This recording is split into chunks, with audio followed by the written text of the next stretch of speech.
Hello दोस्तों, education Ganga में आप लोगों का स्वागत है। मैं अजय किशोर आप लोगों को भारत की राजनीति के बारे में एम लक्ष्मीकांत के बुक से कुछ टॉपिक आप लोगों के लिए लाए हैं। फर्स्ट है, भारत में ब्रिटिश 1600 ईस्वी में ईस्ट इंडिया कंपनी के रूप में व्यापार करने आए। महारानी एलिजाबेथ प्रथम के चार्टर द्वारा उन्हें भारत में व्यापार करने और विस्तृत अधिकार प्राप्त थे। 1765 में बंगाल, बिहार और उड़ीसा के दीवानी अर्थात राजस्व एवं दीवानी न्याय के अधिकार प्राप्त कर लिए। 1858 में सिपाही विद्रोह के परिणाम स्वरूप ब्रिटिश ताज क्राउन ने भारत को शासन का उत्तरदायित्व प्रत्यक्षतः अपने हाथों में ले लिया।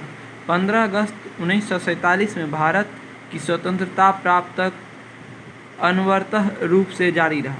1934 में एम.एन. राय भारत में साम्यवाद आंदोलन के प्रणेता को दिए गए सुझाव को अमल में लाने के उद्देश्य से 1946 में एक संविधान सभा का गठन किया गया। 26 जनवरी 1950 को संविधान अस्तित्व में आया। अब आगे चलते हैं। कंपनी का शासन 1973 से 1858 तक। 1773 में रेगुलेटिंग एक्ट आया। इस अधिनियम का अत्यधिक संवैधानिक महत्व है। पहला, भारत में ईस्ट इंडिया कंपनी के कार्यों को नियमित और नियंत्रित करने की दिशा में ब्रिटिश सरकार द्वारा उठाया गया यह पहला कदम था। दूसरा, इसके द्वारा पहली बार कंपनी को प्रशासनिक और राजनीतिक कार्यों को मान्यता मिली। तीसरा, इसके द्वारा भारत में केंद्रीय प्रशासन की नींव रखी गई। अधिनियम की विशेषता क्या है, इसके बारे में चलिए हम लोग जानते हैं थोड़ी सी। इस अधिनियम द्वारा बंगाल के गवर्नर को बंगाल का गवर्नर जनरल पद नाम दिया गया एवं इसके सहायता के लिए 4 सदस्यीय कार्यकारी परिषद का गठन किया गया। पहले गवर्नर लॉर्ड वेरिंग हेस्टिंग थे। इसके द्वारा मद्रास एवं बंगाल के गवर्नर जनरल अधीन हो गई, जबकि पहली सभी प्रेसिडेंसियों के गवर्नर एक दूसरे से अलग थे। प्रेसिडेंसी मतलब होता है कि प्रांत, जिसको कह सकते हैं।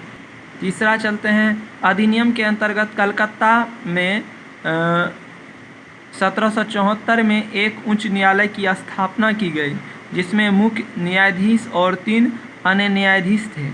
चौथा, इसके तहत कंपनी को कर्मचारियों के निजी व्यापार करने और भारतीय लोगों से उपहार एवं रिश्वत लेना प्रतिबंध कर दिया। पाँचवा है, ब्रिटिश सरकार का बोर्ड ऑफ डायरेक्टर्स कंपनी की गवर्निंग बोर्ड के माध्यम से कंपनी पर नियंत्रण सशक्त हो गया। इसे भारत में इसके राजस्व, नागरिक और सैन्य मामलों की जानकारी ब्रिटिश सरकार को देना आवश्यक कर दिया। अभी हम लोग पढ़ रहे थे कि कंपनी का शासन 1773 का रेगुलेटिंग एक्ट, और हम लोग सेकेंड वीडियो में आगे पढ़ेंगे Pitt's India act 1784। Thank you दोस्तों, लाइक और सब्सक्राइब और शेयर करें।